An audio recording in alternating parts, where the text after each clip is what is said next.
Sebanyak 1.469 orang P3K yang terdiri dari berbagai instansi di pemerintahan Kabupaten Pali dilantik di lapangan Gelora 10 November, Komplek Pertamina Pendopo.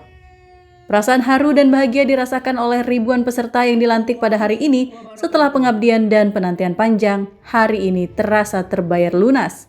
Dengan disaksikan oleh tamu undangan dan para keluarga yang mengantar sumpah janji pelantikan yang dipimpin langsung Bupati Pali menggema di bumi Serepat Serasan. Bupati Pali Asgianto mengatakan dengan dilantiknya, para P3K ini diharapkan dapat membantu mengoptimalkan pelayanan di Kabupaten Pali dan dengan momen di Hari Kesaktian Pancasila ini, semoga semuanya bisa mengamalkan Pancasila yang merupakan ideologi bangsa.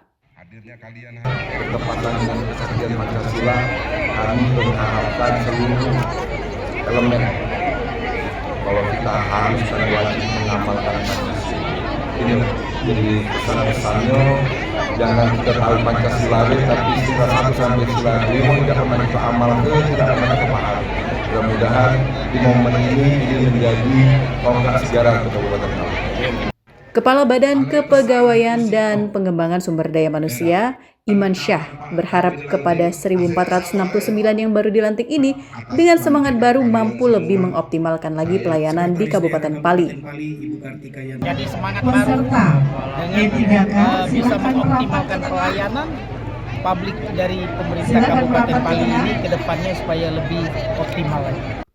Setelah dilantiknya 1.469 P3K di Kabupaten Pali ini, diharapkan pelayanan dan peningkatan sumber daya manusia semakin pesat sehingga bisa memberikan kontribusi yang nyata untuk pembangunan Pali di segala bidang.